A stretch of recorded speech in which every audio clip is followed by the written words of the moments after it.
Hello everyone. आज हम लोग कृषि से संबंधित कुछ टॉपिक्स को समझेंगे, जिसमें एक टॉपिक है कृषि पद्धतियाँ। तो कृषि से संबंधित टॉपिक में पहला यह है कि कृषि पद्धतियाँ क्या होता है और कृषि पद्धतियों में कौन कौन से इवेंट्स या कौन कौन से कार्य, कौन कौन से प्रक्रिया शामिल हैं। तो सबसे पहले आइए हम लोग देखते हैं कि कृषि पद्धतियाँ होती क्या हैं। अब कृषि किसी भी पौधे को किसी पर्टिकुलर या किसी स्पेसिफिक फील्ड में इम्प्लांट करना और उससे बहुत ज़्यादा से ज़्यादा उत्पादन लेना, उस उत्पादन लेने के क्रम में बहुत सारे प्रोसेसेस इन्वॉल्व हैं। तो कृषि पद्धतियाँ क्या हैं? तो वो सारे प्रोसेस, वो सारी प्रक्रियाएं जो किसी फसल को पूरा करने में की जाती हैं, उसे कृषि पद्धतियाँ कहते हैं। अब कृषि पद्धतियाँ को आप ऐसे भी कह सकते हैं कि फसल को बोने से काटने के बीच में जो भी प्रक्रियाएं शामिल होती हैं, उन सभी प्रक्रियाओं को कृषि पद्धतियाँ कहते हैं। तो एक एक करके हम इन पद्धतियों के बारे में समझते हैं। सबसे पहला, किसी भी फसल को अगर किसी फील्ड में लगाते हैं तो पहला स्टेप है मृदा की तैयारी या सॉइल प्रिपरेशन। मृदा की तैयारी एक फर्स्ट स्टेप है और ये किसी भी फसल को उत्पादन का एक महत्वपूर्ण इवेंट माना जाता है। तो मृदा जो हमारी पृथ्वी के कुछ ही सेंटीमीटर जो मोटाई है उसी में पाई जाती है, और मृदा उसे कहते हैं जो फसल उत्पादन में सहायक होती है। तो उस मृदा को लूज किया जाता है। अब लूज करने के बहुत सारे फायदे भी हैं। पहला फायदा है कि पौधे आसानी से सांस ले पाते हैं। पौधों की जड़ें तो नीचे जाती हैं और नीचे जाने के क्रम में उनको ऑक्सीजन चाहिए। तो किसी भी मृदा को तैयार करते हैं तो उसमें ऑक्सीजन पहुंचती है, और उस ऑक्सीजन पहुंचने के क्रम में जो पौधे हम उसमें लगाते हैं वो उसको इजीली ऑक्सीजन ले पाते हैं। पहला तो ऑक्सीजन की अवेलेबिलिटी, उपलब्धता, ऑक्सीजन की उपलब्धता। दूसरा, इसका मृदा को तैयार करते हैं तो जिससे उसे लूज हो जाता है सॉइल, और उसमें ऑक्सीजन बहुत अधिक मात्रा में उपलब्ध होता है इन कंपेरिजन टू अगर मृदा को तैयार नहीं करते हैं। दूसरा है कि मृदा में पाए जाने वाले जो जीव हैं, जैसे केंचुए हैं, बैक्टीरिया हैं, जो उत्पादन को आपको सहायता कर सकते हैं, बढ़ा सकते हैं, उनको भी ऑक्सीजन मिलने के क्रम में वो भी उस मृदा में ज़्यादा से ज़्यादा हो जाते हैं, जिससे फसल की उत्पादन बढ़ जाता है। तो सूक्ष्म जीवों की संख्या में वृद्धि।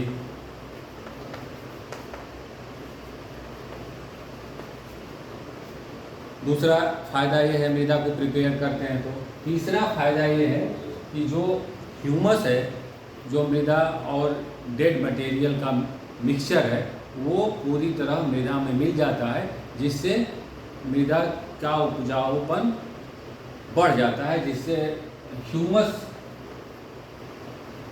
अब ह्यूमस उसे कहते हैं कि किसी भी मृदा में डेड जो मृत जीव हैं, वो अगर मृदा में मिल के एक सॉइल का पार्ट बनाते हैं तो उसे ह्यूमस कहते हैं। और ह्यूमस का सॉइल में अच्छी तरह से मिलना किसी भी फसल को उत्पादन में बढ़ाता है। तो मृदा की तैयारी में सॉइल को लूज करते हैं, और उस लूज करने के क्रम में आपको तीन फायदे हैं। ऑक्सीजन की उपलब्धता हो जाती है, सूक्ष्म जीवों की संख्या में वृद्धि हो जाती है जो उस फसल को उत्पादन करने में सहायक होते हैं, और ह्यूमस पूरी तरह उस सॉइल में मिल जाता है। तो ये तीन फायदे हैं। अब दूसरा स्टेप देखते हैं हम लोग क्या है। दूसरा स्टेप है बीज को बोना। बीज को सॉइल में अंदर रखना, बीज को बोना कहते हैं, बुआई कहते हैं। अब बोने के क्रम में बीज को सेलेक्ट करना, उस अच्छे बीज को सेलेक्ट करना, हेल्दी बीज को सेलेक्ट करना, क्योंकि बीज में ही पौधा एक स्मॉल पौधा है। अब उस पौधे को अच्छी तरह से उसमें बोते हैं जिससे वो ज़्यादा से ज़्यादा उत्पादन दे सके। अब जिस तरह की फसल है उस तरह का डिस्टेंस होना चाहिए, और डिस्टेंस और डीपनेस, बोने के क्रम में डिस्टेंस ज़रूरी है बीज का, और डीप कितने अंदर सॉइल के अंदर किसी भी बीज को ले जाके रखेंगे जिससे वो ऊपर आसानी से आ सके और उसको ऑक्सीजन और सनलाइट मिल सके, क्योंकि सनलाइट की कंपटीशन है। और डिस्टेंस, अगर मक्का का पौधा है तो उसका डिस्टेंस ज़्यादा रहेगा, अगर गेहूं का पौधा है, गेहूं की फसल है तो उसका डिस्टेंस कम रहेगा। मक्के के पौधे बड़े होते हैं तो उसके दूर दूर रख देते हैं जिससे उसको सनलाइट लेने में कंपटीशन कम है। तो अगर और बीज हेल्दी रहे, स्वच्छ रहे, तो वो आपकी फसल को ज़्यादा उत्पादन देने में सहायक होगी। अब कौन सा बीज हेल्दी है, कौन सा स्वच्छ है, उसमें आपको कुछ चीज़ें ध्यान में रखना पड़ेगा। एक तरीका है कि अगर बीज को पानी में डाल देते हैं, जो बीज ऊपर आ जाता है वो खराब बीज होता है, जो बीज नीचे बैठ जाता है वो स्वच्छ या हेल्दी बीज होता है। तो एक तरीका है जिससे बीजों को आप सेलेक्ट करने में सहायक होता है। तो लेकिन दो चीज़ें बीजों को सॉइल में रखने में इम्पॉर्टेंट है, डिस्टेंस और उसको कितने नीचे तक सॉइल में रखना है। ये बीज को बोने में प्रिकॉशन आप ले सकते हैं। दूसरा स्टेप है। तीसरा स्टेप है खाद और उर्वरक। दो चीज़ें हैं, खाद और उर्वरक सॉइल में मिक्स करना, क्योंकि फसल हर साल सॉइल से हम लोग प्राप्त करते हैं, तो उस प्राप्त करने के क्रम में सॉइल में या मृदा में जो पोषक तत्व हैं उसकी कमी हो जाती है। तो टाइम टू टाइम उसमें पोषक तत्व मिलाते रहते हैं जिससे उस पोषक तत्व का वो रिचार्ज होता रहे। तो रिचार्ज करने के क्रम में उसमें खाद और उर्वरक मिलाते हैं। अब खाद और उर्वरक में अंतर है। उर्वरक केमिकल फर्टिलाइज़र है, रासायनिक उर्वरक है, रासायनिक है जो फैक्ट्रियों में होता है, और खाद जो नेचुरल, जो डेड मटेरियल से, काऊ डंग से प्राप्त किया जाता है। और उर्वरक में न्यूट्रिएंट की मात्रा ज़्यादा रहती है, खाद में न्यूट्रिएंट की मात्रा कम रहती है। अब उर्वरक की कुछ हानियाँ हैं और खाद की कुछ लाभ हैं। अगर खाद मिलाते हैं तो उसमें सॉइल के जो सूक्ष्म जीव हैं उसको बचे रहने के चांसेज हैं, नहीं तो सूक्ष्म जीव मर जाएंगे, सॉइल ज़्यादा समय तक एक्सटेंड नहीं कर पाएंगे। लेकिन इस समय आधुनिक युग में खाद की उपयोग बहुत ज़्यादा हो रही है और उर्वरक की उपयोग ज़्यादा है और खाद का उपयोग कम है, मैन्योर का उपयोग कम है, जो ये नहीं होना चाहिए। बहुत सारे उर्वरक जो पर्टिकुलर पोषक तत्व, ये स्पेसिफिक पोषक तत्व के ही माने जाते हैं। जैसे किसी भी उर्वरक में, अब जैसे यूरिया है, यूरिया में 46% नाइट्रोजन है, पोटास है, पोटास में केवल पोटासी है, पोटेशियम, NPK है, उसमें सारे नाइट्रोजन, फास्फोरस और पोटेशियम तीनों मिला के दिया जाता है, DAP है। ये सब रासायनिक उर्वरक है जो फैक्ट्रियों में होता है, और खाद नेचुरली आपके आसपास बनाया जाता है।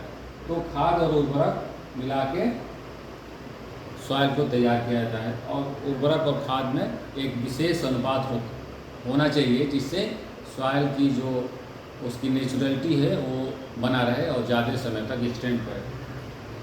उसके बाद है सिंचाई। सिंचाई एक टाइम टू टाइम पौधों को या फसल को देने जाने वाला एक वाटर है। पानी को अगर हम टाइम टू टाइम फसल को देते हैं तो उसे कहते हैं सिंचाई। अब सिंचाई के दो तरीके हैं, एक तो है पारंपरिक और दूसरा है आधुनिक। भारत एक ऐसा विविधतापूर्ण वाला देश है जहाँ पे पारंपरिक चीज़ें भी पाई जाती हैं और आधुनिक चीज़ें हैं, लेकिन बहुत लिमिटेशन उसका है। पारंपरिक, अब सिंचाई के स्रोत हम लोग के यहाँ बहुत ज़्यादा है।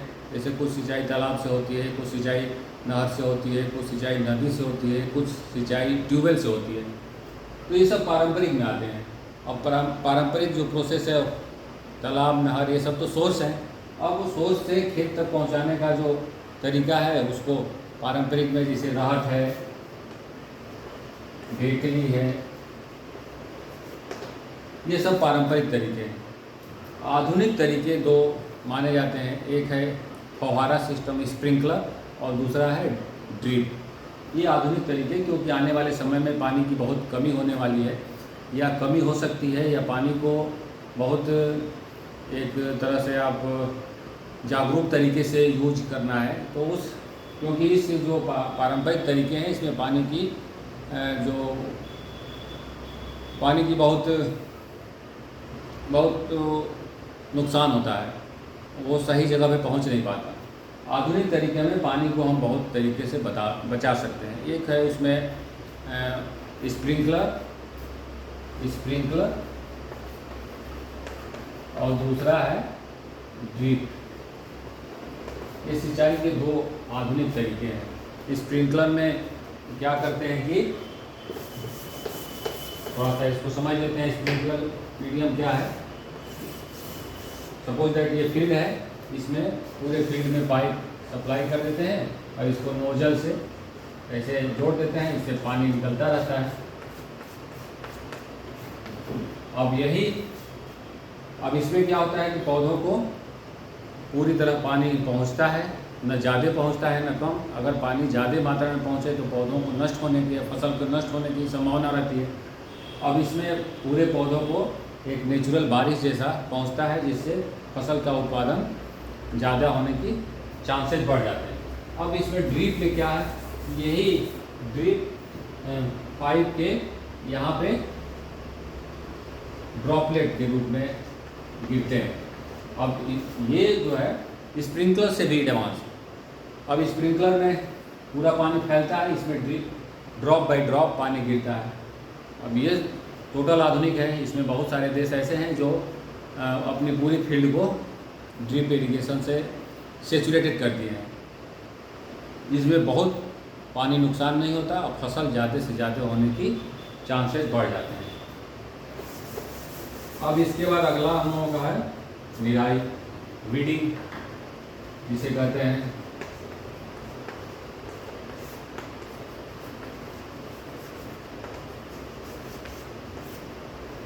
कोई भी फसल में खरपतवार आ ही जाते हैं, उस खरपतवार को निकालने की प्रक्रिया को कहते हैं निराई गुड़ाई। वीडिंग उस खरपतवार के ग्रुप को बोलते हैं वीड। और वीड निकालने के दो तरीके हैं, एक तो बाय द फिजिकल भौतिक रूप से और बाय द केमिकल। अब कुछ केमिकल ऐसे हैं, फिजिकली आप हाथ से हैंड पिक कर लेंगे, कुछ इंस्ट्रूमेंट से निकाल लेंगे, तो बहुत सारे तरीके हैं। लेकिन कुछ केमिकल ऐसे हैं जो छोटे पौधों को मार देते हैं, सेलेक्टिव। कुछ पौधों को, जैसे उसमें भी कुछ पौधों को मार देंगे, जैसे गेहूं के में अगर बथुआ का होता है तो बथुआ मर जाता है, उसकी अगर स्प्रे करते हैं तो अगर बड़ा हो जाएगा तो उसको स्प्रे करने में दिक्कत होगी, दोनों पौधे मर जाते हैं। तो केमिकल कुछ स्पेसिफिक आते हैं जो कुछ ही पौधे पे काम करते हैं, कुछ को बचा देते हैं। इसमें सबसे जो रिनाउंड केमिकल है वीडीसाइड, जिसका नाम है, जो फेमस है, इसका नाम है 2,4-D। 2,4-D एक फेमस वीडीसाइड है जो खरपतवार नाशी है और बहुत सारे पौधों को मारने में सहायता करता है। अब ये हो गया आपका निराई। और उसके बाद है फसल की कटाई। जब फसल पक जाती है तो उसको मशीन द्वारा या हाथ द्वारा कटाई करते हैं। बहुत सारे मशीन हैं और मशीन से काटने पे हम लोगों को श्रम बच सकता है, हाथ से भी काट सकते हैं। थ्रेसिंग भी सीड को फसल से अलग करने की प्रोसेस को थ्रेसिंग बोलते हैं। बहुत बड़ी बड़ी मशीनें आ गई हैं। तो फसल कटाई, बहुत से फेस्टिवल हम लोगों के फसल कटाई पे ही डिपेंड है, जैसे बैसाखी है, पोंगल है, बहुत जो अलग अलग स्टेट हैं। उसके बाद है फसल का, जो फसल हमको प्राप्त हुआ उसका सही तरीके से संग्रहण ही फसल को फिर आगे आपको अच्छे उत्पादन देने में सहायता होती है। संग्रहण में एक बात ध्यान रखनी है कि उसमें जो छोटे जो कीड़े मकोड़े ना लगे उसके लिए उसमें अच्छी तरह सूख जाए, मॉइस्चर ना रहे, और उसमें कीटनाशक रखें या फिर नीम के पत्तियाँ रखें। तो ये कृषि पद्धतियाँ में डिफरेंट स्टेप्स हैं। पहला है मृदा की तैयारी, बीज का बोना, खाद एवं उर्वरक मिलाना सॉइल में, सिंचाई, निराई, फसल कटाई और संग्रह। ये सभी स्टेप मिला के कहते हैं कृषि पद्धतियाँ। इसी पद्धतियों के द्वारा ही हम अच्छे से अच्छा फसल का उत्पादन ले सकते हैं और उसको आगे और अच्छा कर सकते हैं। तो आज कृषि पद्धतियों के बारे में हम जानेंगे। आगे आने वाले वीडियो में किसी दूसरे टॉपिक पे हम लोग बात करेंगे। बहुत बहुत धन्यवाद।